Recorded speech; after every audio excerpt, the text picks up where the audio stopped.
Hello friends, welcome back to my channel. আশা করছি তোমরা যে যেখান থেকে আমার এই ভিডিওটা দেখছো সবাই ভালো আছো, সুস্থ আছো। তো আজকে চলে এসেছি একটা তোমাদের রিকোয়েস্ট ভিডিও নিয়ে। তোমরা আমাকে কমেন্ট করেছিলে যে দিদি তোমার ওই বোনটাকে দিয়ে একটু চুলটা ছানিও।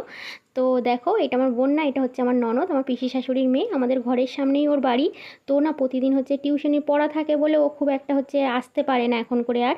আর বাচ্চাদের এখন সব পরীক্ষা চলছে তো তার জন্য। তো আর এসছে একটুখানি, আমি বললাম তাহলে পূজা আমার একটু চুলটা ছেনে আর একটা হেয়ার স্টাইল করে দিও। তো হেয়ার স্টাইলটা আমি অন্য ভিডিওর মধ্যে ছাড়বো, এটার মধ্যে দেবো না। হেয়ার স্টাইলটা ভীষণ সুন্দর করেছে। আমি না একা হচ্ছে গেলে ওই হেয়ার স্টাইলগুলো পারতাম না, আমার না প্রচণ্ড জট পড়ে যায়। দেখো তাই চুলটা ছানছে তো তাই কত জট পড়ে যাচ্ছে, আমার প্রচণ্ড লাগছে। তো আমার নিজের চুল নিজে হালকাভাবে একটুখানি ছেনে নিই, কিন্তু অন্য কেউ ছেনে দিলে না আমার প্রচণ্ড চুলে লাগে। আর ও এমনিতেও আমি চুল কাউকে দিয়ে খুব একটা ছানাই না, কারণ প্রচণ্ড পরিমাণে লেগে যায়। কুকড়ানো চুল তো সেকেন্ডের মধ্যে জট পড়ে যায়। আর আজকের ভিডিওটা আমি ভয়েস দিচ্ছি, নাহলে তোমরা বুঝতে পারতে না। আমি তো প্রতি সময় সবসময় গান দিয়ে দিই, তো ভাবলাম চলো আজকের একটুখানি ভয়েস দিয়েই দিই। তোমরা কমেন্ট করেছিলে যে দিদি তোমার ওই বোনটাকে দিয়ে একটা হেয়ার স্টাইল করিও।